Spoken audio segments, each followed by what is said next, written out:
We are creatures of desire. What we most desire is meaning. What makes us suffer most is a lack of meaning. The Meaningful Life with Andrew G. Marshall. Marital therapist, author, and communications trainer Andrew G. Marshall invites guests from all walks of life to discuss what makes life meaningful. Hello, I'm Andrew G. Marshall. Welcome to The Meaningful Life. We're available on Apple, Spotify, Podbean, Amazon Music, and wherever you find your podcasts. What do couples in my therapy office struggle with the most? It's under all the most common reasons for seeking my help. Communication problems, arguments that go round and round without being resolved, definitely infidelity and falling out of love. So what is it? Anger. Some clients cannot express it openly, but it sneaks out anyway. Others can't cope with their partner being angry and close down. I have some clients for whom anger is a tidal wave that completely, utterly overwhelms them. If I'm being honest, I think we all have a complicated response to anger, and that includes me.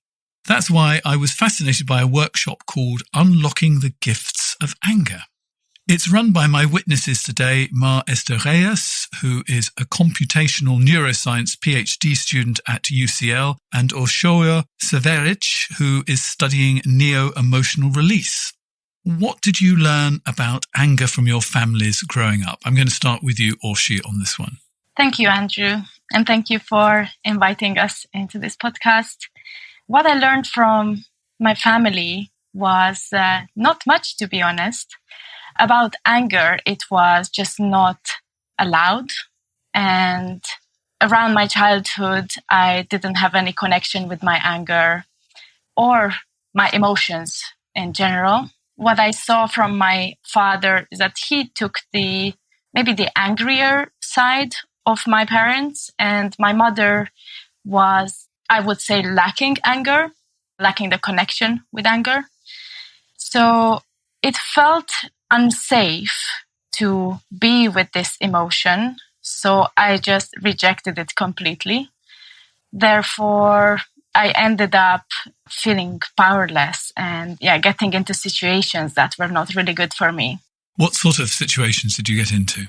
I couldn't stand up for myself in debates or like verbal discussions, but also in school. There was a time when I was almost bullied, but not very harshly, but I was just a little bit of an outcast in the class because they viewed me as a strange person. And if I would have had connection with my anger, I could have stood up better for myself. So, Ma, what did you learn from your family growing up about anger? Yes. Hello, Andrew. Thank you again. So I resonate a lot with what Orshi has said already. And I think I would add that in my family, also there wasn't healthy expression of anger. I don't know, it was probably just unconsciously not knowing how to relate to anger in that way, in a healthy way. So I lived in a house, in a very lovely, lovely household, but I think vulnerability was not a thing, so vulnerability was like covered with anger. So with the years, I have learned to kind of see that in myself. And that's the relationship I got with anger. I also tend to suppress it.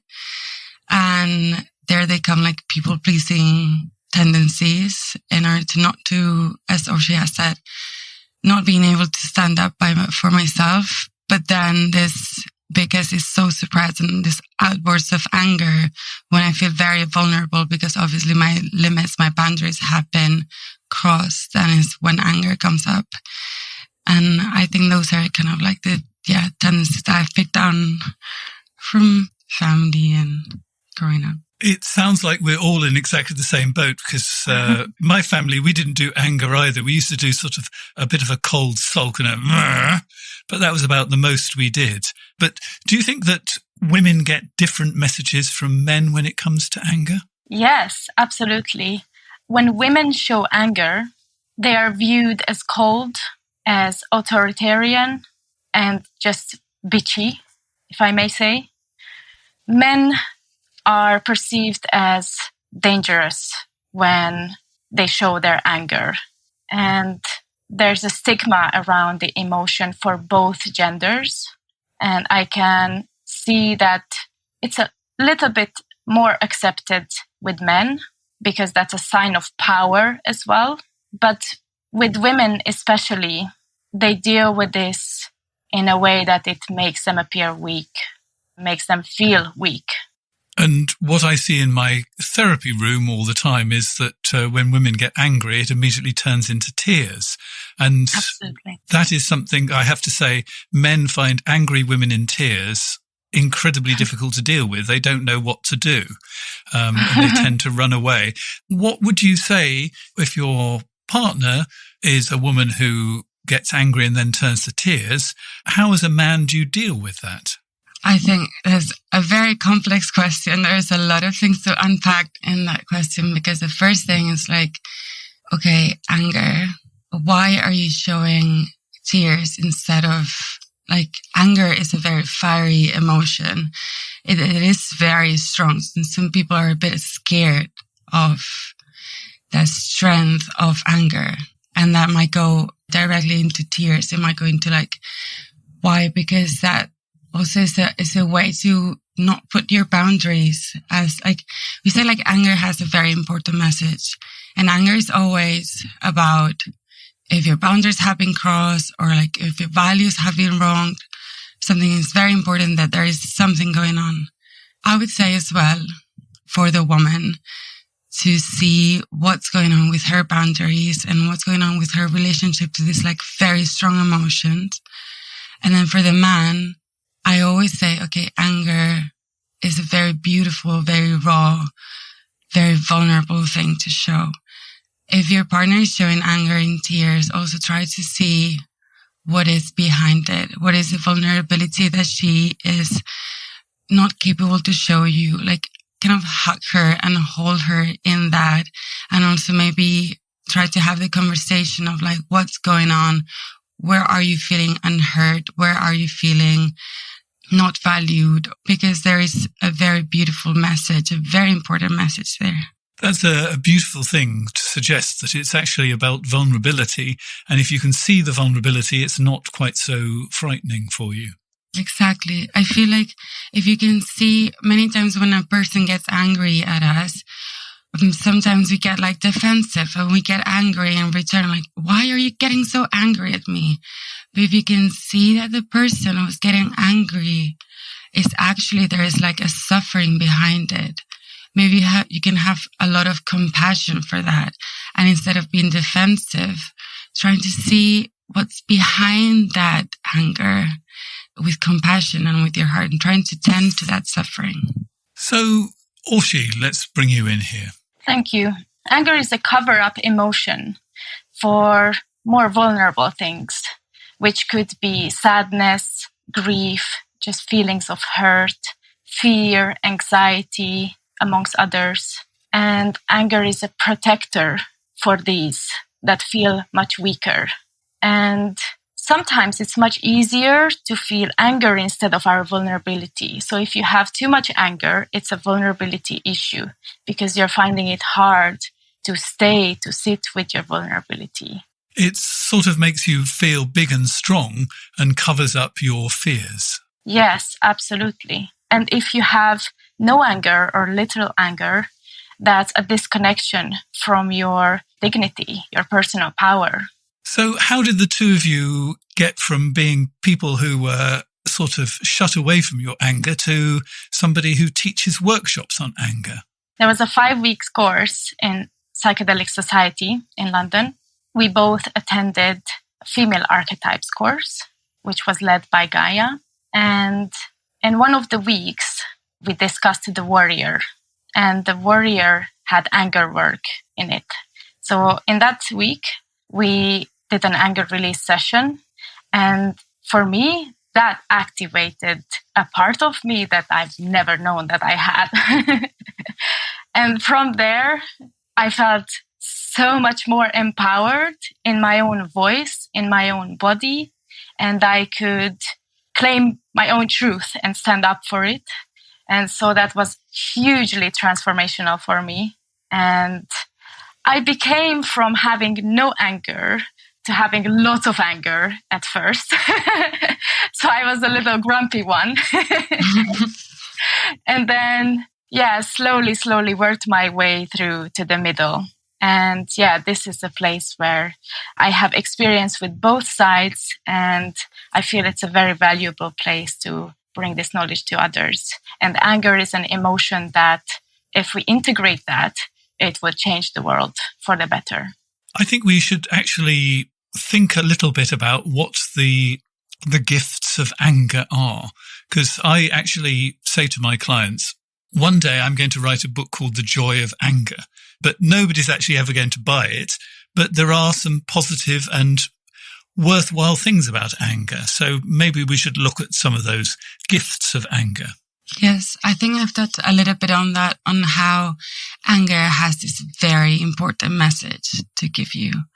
I think if you befriend your anger, if you know how anger feels like in your body, if you are not afraid to let it run through you, to understand, to take a bit of time with it. Many times we run away from anger.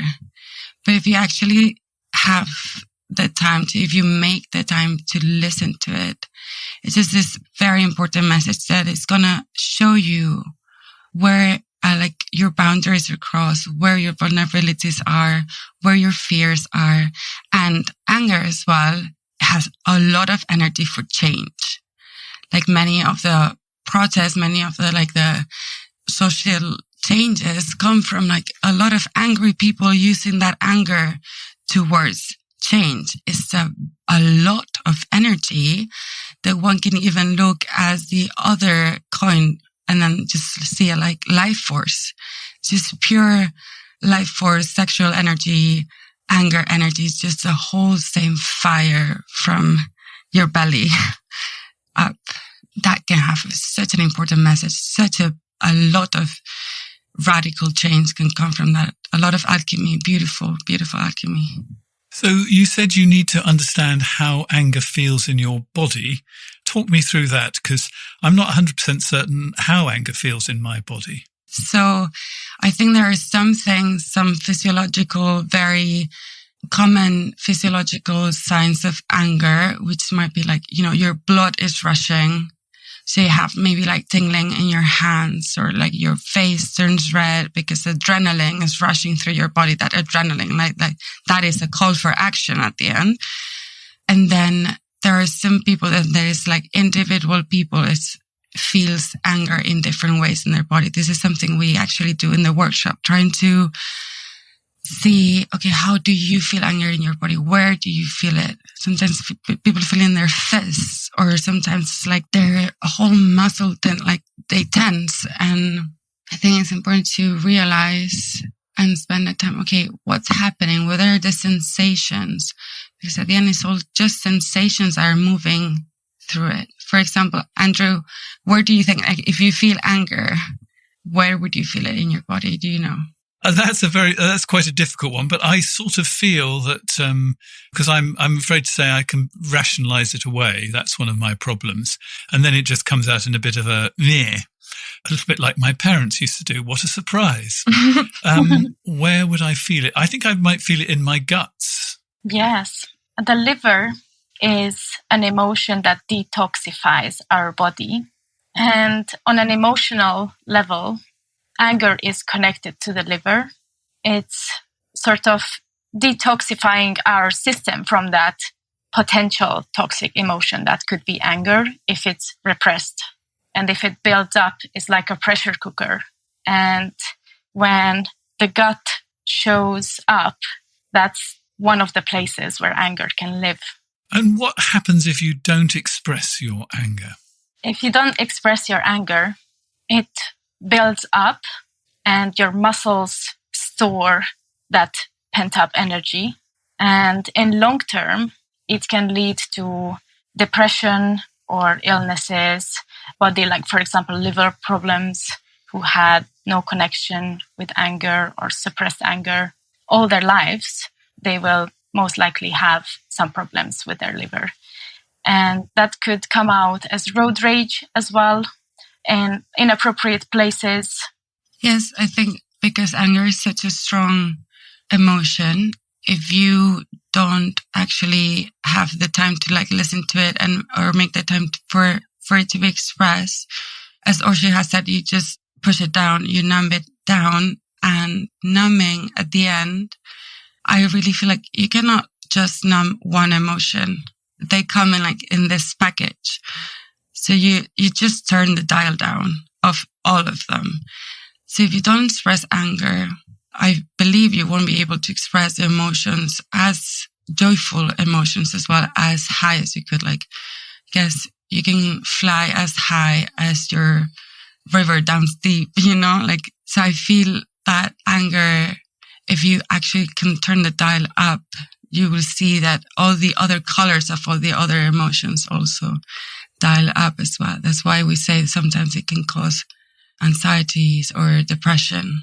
Certainly, I see that when couples come to me where one partner has fallen out of love with the other one, they are trying to suppress their emotions because, it's not very nice to be angry with your partner. So you dial it down, but you also end up dialing down the love and you become like flatmates together. And nobody wants to live with a flatmate. They'd much rather live with a lover. But unfortunately, the first emotion that comes out when you ask people to express their emotions is nearly always anger. And then we get terribly upset about anger. Yes. I think it's important to find first safe spaces to release your anger. So you're not going to release your anger in a way that harms your relationships or yourself. So if you have a lot of stored anger for years and years of repression and suppression, then it is good to find spaces where you can safely release it, where you can safely start to learn and to listen to it.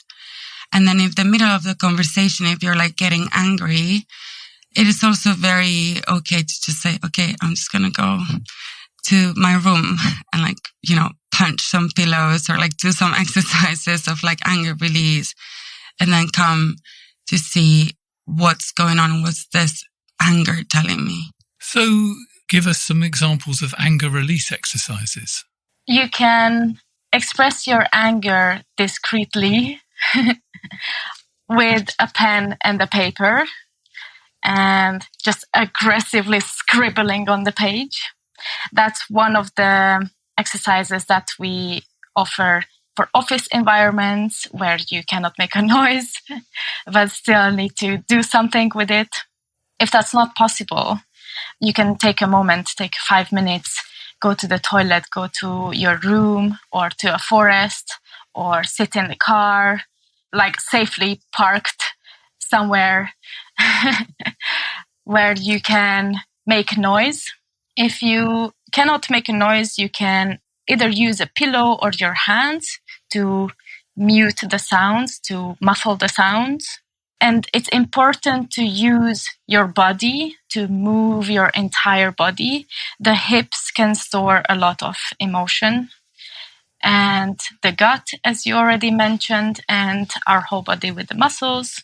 So you can either punch a pillow or punch something that's safe to punch, you can have boxing gloves. And also, if you do sports, that could be a good anger release as well, or running aggressively. And don't be afraid of your aggression. That's often where people get stuck, that they are afraid of experiencing their own aggression. And I think it's very important, at least that's what I've learned, to actually make certain you've actually got all the anger out of your body, that it's not actually stored there. So going for a run or shaking it out is really important, because otherwise, if it's stored there, it's going to be available for the next time you're angry to come out. So you're not going to be angry about the fact that your partner left their shoes in the middle of the hallway. You're going to be angry about that and about 17 other things as well. And it's a bit of a shock to your partner that you can get quite so angry about one small thing, but they don't actually see all the other things that are actually stored in your body. Exactly. And there are also other exercises for sexual frustration or trauma release. Humping pillows is one of the fun or interesting exercises that everybody really likes. And it comes with a lot of giggles, but also very deep fear sometimes. Yes, so I think in releasing this stored anger with all these exercises, I feel it's important to say that there are two ways to access those feelings of anger. We work a lot with like these two pathways of like mind to the body, like a top-down regulation or a bottom-up from the body to the mind. In the sense that some people come to the workshop with a very clear story, like I am very angry about the ecological crisis that are going, like whatever. It doesn't even have to be about you. Anger has like very like different levels. And then that's mind. And then you go into these exercises that Orsi has explained of like punching pillows or scribbling out the paper or moving your body and giving it a voice, letting it invigorate you through a story to the body. But then some people are not, they come and like, I'm actually pretty chill. Like I just never felt anger before. And that's where we go into a bottom up accessing of this emotion, where like you do the movement and you do the movement with the body. And, you know, the body has so much wisdom. The body knows many things that our mind don't really understand yet. And through this movement of body, then there is this release of anger. Then the mind starts to understand, and then it go into this like very beautiful flow. What we haven't actually mentioned yet is violence. And I think that is one of our problems with anger, because the minute we start talking about anger, we start thinking about violence or verbal abuse and various other things like that, because we don't want to tip over from healthy anger, and perhaps in a moment we'll define what healthy anger is, into what I would call acting out, which is when either you're going to become verbally violent, you're going to become physically violent, or maybe the violence is going to turn inwards and you're going to harm yourself in some kind of way. So I think we need to talk about violence. How do you deal with that topic? When anger is turned inwards, it can also turn into autoimmune diseases very often. And when it's about couples, at first I wouldn't really recommend experimenting with acting out on anger in a couple situation or in pairs. If you get to know your anger, and once you get a grip on it and you know how it feels and you learn how to manage it, then you might be able to bring that into a conversation or a situation where you feel safe to express your anger. I would say at first, it might be a bit more helpful to leave the room, even for 5 minutes, 10 minutes, while you release it in a contained way. And then when that emotion discharges, then you will have a message from anger, or you will be able to tune in and see yourself in a less clouded way. Then anger can also look like just a simple no. No is a full sentence. So you will be able to deliver what is your problem in a much more contained way. Exactly. Like anger doesn't really mean violence, although it is kind of seen like this in society. I think anger can turn to violence if you don't have a relationship with it. If you suppress it and then it becomes just turns into outbursts of anger in situations or in levels that are totally like exaggerated.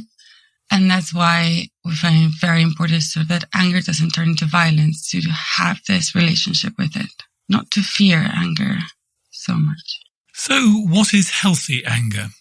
What is healthy anger? Healthy anger is when you can see where, because as we've been saying, like anger has this message of like, it tells you where your boundaries have been crossed or where your values have been wrong, or if someone around you that you love or yourself is being threatened or is being seen in danger, is this call to action. It's a very invigorating emotion.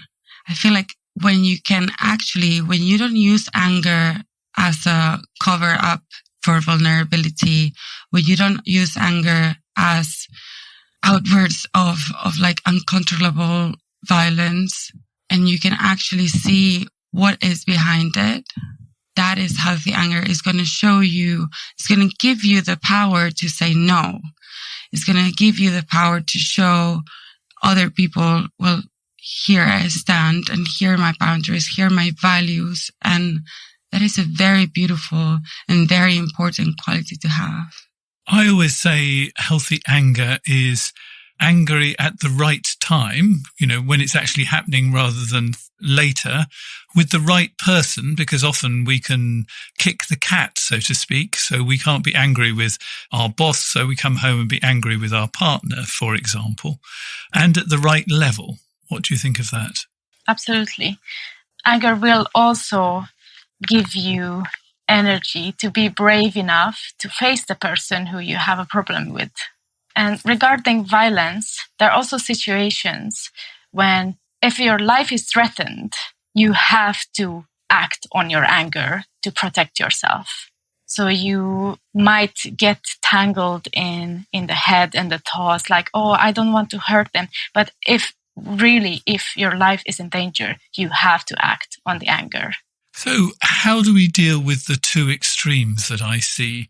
So I get venting, so we need to get it all out, and they will tell their partner what's wrong with them 17 times. They'll repeat the same criticism over and over again, which actually, as you could imagine, makes the other person angry. And then the other one is closing down and running away. Just let me be myself. And that actually can feel quite abusive to the other person when you sort of run away from that anger. So how do you get round those two extremes? I think it's all about what is behind it. Like it is never about the shoes or the socks on the bed or like the wet towel or whatever. It's never about that. It is something behind it. I think it's to see what is the suffering behind this anger. Where is the suffering behind you running away? And having a very honest and uncomfortable, probably, conversation with your partner. Say, maybe you feel that you're not valued, or maybe you feel like you're not a priority anymore, or that you are not being cared for. And those are very vulnerable things that may show up with anger if you don't have these uncomfortable conversations with your partner. When you have no anger, you can turn into a doormat, and nobody wants that. It's not good for anyone. But just because you don't want to hurt anyone and you don't want to say anything, it doesn't mean that it's gonna help the relationship. So there's 3 stages. When you have no anger at all, when you have either lots of anger or lots of outbursts of annoying complaints that doesn't take you anywhere.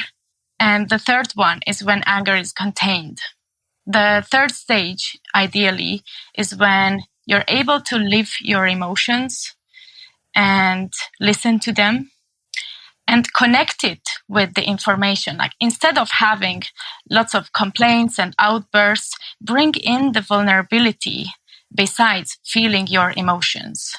And that will make it real. That will bring it down to the ground, to a tangible thing to your partner. That what does it mean for you when, for example, I see my partner leaving the room or leaving for work without giving me a hug or a smile. It doesn't really seem like a big deal, but if it makes me angry or frustrated, then I feel that there's a deeper vulnerability inside that I find. And from my own experience, that was, for example, the situation was a feeling of hurt, of abandonment, and something that I don't feel that comfortable with expressing to the other person, especially if I want to appear like a capable person, especially in workplaces as well. I have to show that I'm capable. I cannot show my vulnerability. So that's where I need to reach to this vulnerable part and actually own it. I have to own that I feel hurt right now. Maybe I feel like I've been treated in a way that's not ideal. And I have to act on what I found and connect with the person. Anger can be very connecting in this way if you know how to contain and transform it. And so, it takes trust. It takes trust to tell your boss, to tell your partner how you feel. And it has a lot of potential for deeper intimacy and connection. And almost if you are not intimate with your partner or you don't feel intimate, there is probably a lot of suppressed anger around. How do you actually start to get to that anger in a productive way? Because I often ask people to report their anger. So I'm feeling angry when you, because. So it's not I'm angry all the time. It's actually only under specific occasions. So I feel, in this case, angry when you, and then you explain why, because they might actually think it's for an entirely different reason. So that's where the because is. If something still bothers you in 24 hours, speak up in 48 hours. I think that's a very, very good tip. So if something still bothers you in 24 hours, deal with it within 48 hours. I love that. Thank you for that. Yes, I think it is very much sometimes there is a fear in when you are angry that if you actually, with a partner, if you show your anger or if you show where your boundaries are, there is many times this fear of rejection. Or if I show my boundaries, then they're going to leave or it's not going to be so easy anymore. And I found with time that this is probably just like the opposite, having those boundaries and having this anger will not make the other person leave, but actually just create a level of respect and trust that the other person can say no as well. And knowing that and kind of it is sometimes difficult, but like feeling that and practicing that, it can bring a lot of respect and trust and confidence into the relationship. And also, when your partner has a problem with you or when one of the partners has anger towards the other, it doesn't mean the end of the relationship. And we have to normalize our emotions and that we can go through all sorts of feelings. And then if you can normalize it for each other, for example, if you meet regularly once a week, once a month for a truth-telling hour, or sometimes I call it a bitching space, when you can safely bitch about each other, when you feel heard and listened to and respected in your own opinion, that doesn't mean that your relationship is a bad relationship because you have these feelings. Yeah, I just want to add this beautiful, beautiful quote about our friend Amiela said this to us, that like anger is just love protecting its home. So if you actually are able to accept the anger in your partner, if you are able to hold her or him in that anger and say, I love you, many times we'll see that the anger just dissipates and there is this beautiful love of protection and vulnerability hiding beneath it. So what do you think about the idea, don't be angry in front of the children? So, you don't have the rows in front of the children. Is that good because it actually protects them, or do they learn nothing about anger? Yeah, I think that's complicated. Like, what kind of anger are we talking about? Like healthy expression of anger where two people can conversate and can like show vulnerability and can show their limits and they can say no to each other, because I think that is very, very important. If you see your mom, if you see your dad actually saying no and like being strong in that decision, and looking for themselves and protecting themselves. That is very important. I think that anger helped in like a healthy, like violent outwards way, then no. But then we're talking about different kinds of anger. But I do think a healthy expression of anger, when one really protects themselves, it is important to show. And also passive-aggressive anger is also a no. When you don't own your emotions, that's what happens. And children will not learn how does it look like to have a healthy expression of our emotions. And also it will be either they will feel like they need to keep it secret if this happens, or it's just not safe and they don't want to go there. And they will not develop the skills that take to manage themselves. I think as well, maybe the naming of the emotion is very important. Like, I feel anger now.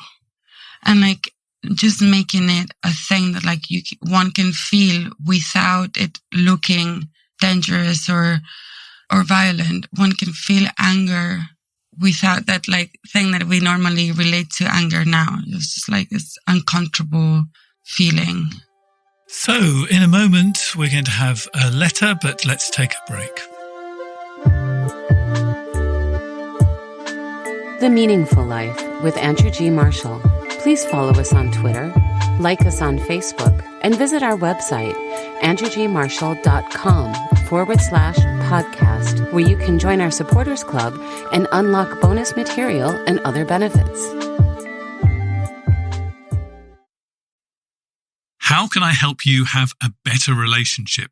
There's nothing I like better than talking to some of the world's top sex and relationship experts. It helps me learn and grow, and that's why I've started this podcast. But what makes my life meaningful is writing and teaching. That's why I've written 20 books on relationships, which have been translated into 20 languages. They fall into two categories. Firstly, improve your relationships. In this category, I'd like to recommend Happy Couple Handbook, Powerful Love Hacks for a Successful Relationship. I cover constructive arguing, be a better listener, use carrots rather than sticks, and how to forgive and move on. In the second category, which is called Rescue Your Relationship, I have books like I Love You But I'm Not in Love with You, my international bestseller, Can We Start Again? 50 Questions to Fall Back in Love, My Wife Doesn't Love Me Anymore, and My Husband Doesn't Love Me Anymore and He's Texting Someone Else. You can find out more about these books, along with details about how to get involved with the show and send in your question to be discussed with my guests at my website, www.andrewgmarshall.com.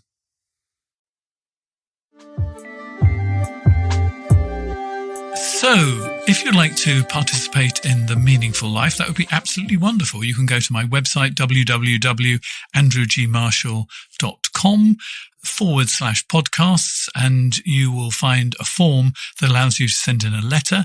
While you're on my website, why don't you sign up for my Substack newsletter as well and hear news about The Meaningful Life and particular advice on relationship topics. I send one out every 2 weeks. And this is a letter that we've had written to us. I currently feel my life is stuck and cannot see a way out. I'm stuck in a job I hate and haven't seen any growth for the past 5 years and have been receiving rejections to applications I've written. I recently broke up with my boyfriend, who I loved very much, and I've been almost always in tears because that was the only thing going well in my life. I do have friends, but they're scattered all over the globe, and I've always felt that I lack a sense of community. Do you have any advice for me on how to get out of this rut? Do you think there might be some suppressed anger here?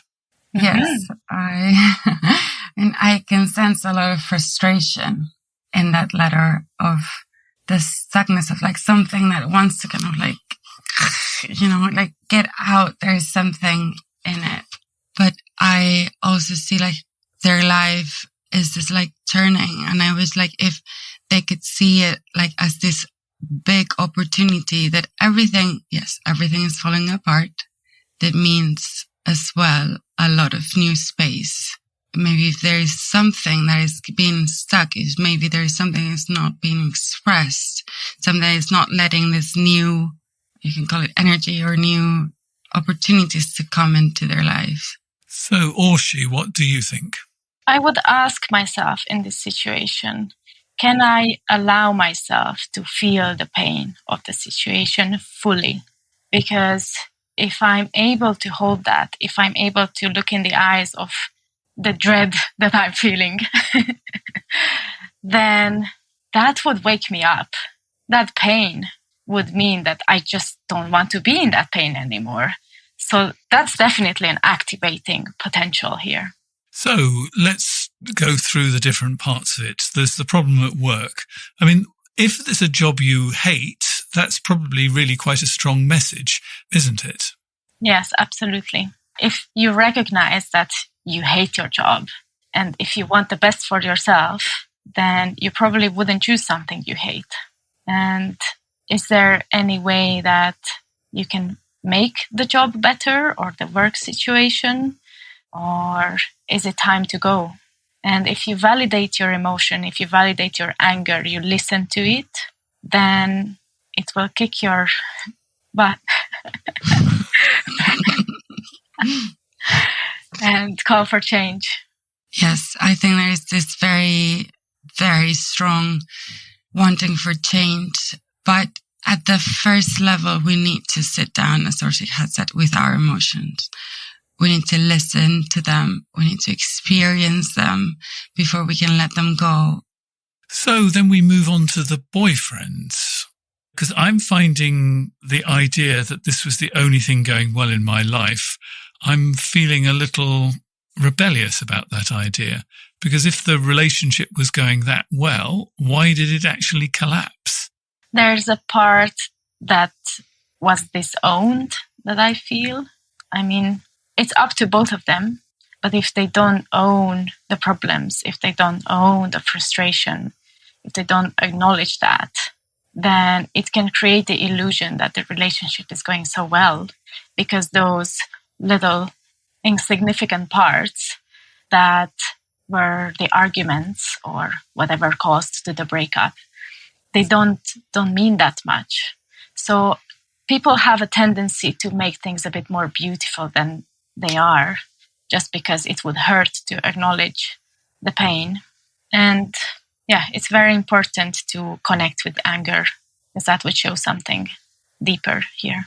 I think from this whole letter, even in that is like the only thing that was going well in my life. There is a very stuckness in the past life of this person.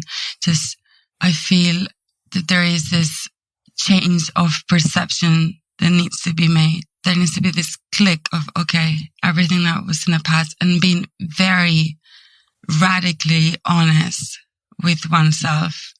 And how am I contributing to this situation? What am I doing? There is this beautiful book called Existential Kink. Existential Kink? Kink, yeah. From Caroline Elliott. Yes, it's a very interesting book about how do we actually contribute to all these things that we don't like in our lives, but how are we contributing to them, and how are we finding a secret pleasure in them? Like, what is this feeding a part of myself that actually finds comfort in having a job I hate, that actually finds comfort in all these things, you know, like there is something about staying, about being small, that sometimes that is very comforting. And then when one is brutally honest with oneself, okay, this is quite pleasurable for me in some senses. There's this change of perspective, and one can actually move forward because that is made conscious. And when something gets to the conscious perception, then one can choose to start changing that at least. Now, I think that both of you have moved around quite a lot, because I think you both live in the UK, don't you? But Mar, you're from Spain, and Orsi, you're from Hungary. So this idea of having people scattered all over the globe, I think probably is a familiar one to you. So what advice would you give on finding a sense of community where you are?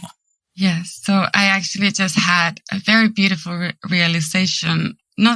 I relate a lot with that letter because I'm finishing the PhD. I don't have a job yet.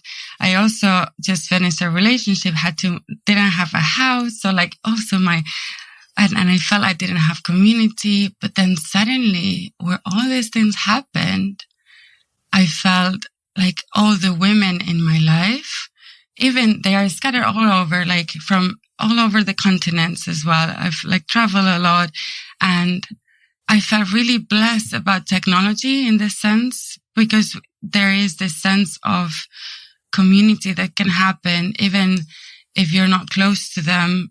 We have the tools now to feel quite close, even if we're very far away. And then to really maybe reach out and connect and try to be proactive in the sense of community, a community that you build. And at the center, when you go back to your center and find yourself of like, maybe there's a sense of belonging that you can find in yourself. And then you will realize the community around you that is there. I would say, don't be afraid of acknowledging and feeling your loneliness if you feel that way. And every place has a sense of community, and women's circles gave me that when I came here. Also, in-person workshops or activities, music events. If you have any hobbies, connect with artists, go to galleries together, contact improv, movement, dance. All these activities and hobbies have a big sense of community around them. So if there's anything you love, everywhere you go, you will find people who do something similar. And that also gives you local people to meet up with.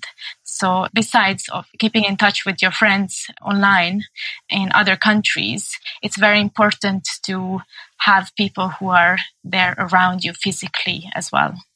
So we're running out of time. So I'm going to have to ask you, as a witness on The Meaningful Life, what makes your life meaningful? Let's have Ma first of all. Yes. So I've been thinking about this a lot, and what makes my life meaningful is to walk the path of life with intention. The intention bit, I think the life path is made by walking. It is through walking the path with intention that you actually create the meaning. And there's something about like having an intention with your heart. It goes back to like making a life like a ritual, like a ceremony. And that makes my life meaningful. Orsi. Connection and creativity make my life meaningful. When I can touch the essence of my own soul and other people's souls as well. And it can be through sharing art, sharing activities, very good conversations, finding soul family.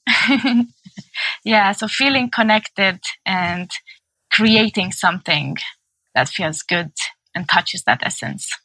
So this is when we're going to have to end the conversation, but it doesn't end if you're a supporter of The Meaningful Life.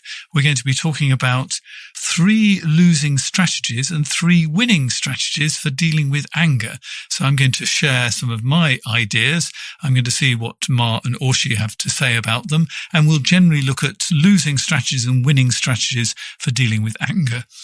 If you would like to hear the bonus material, you can subscribe directly via Apple or Spotify. We're also available on Amazon Music. If you want to become a supporter of The Meaningful Life and get access that way, here are the details. You've been listening to The Meaningful Life with Andrew G. Marshall. You can follow Andrew on Twitter, like him on Facebook, and please leave a review wherever you consume your podcasts. Making, editing, and distributing The Meaningful Life comes with substantial costs, and we'd like to ask for your help.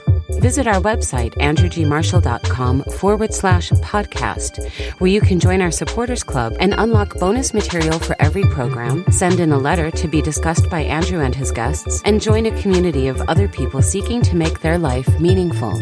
At the the gold level, you get even more benefits.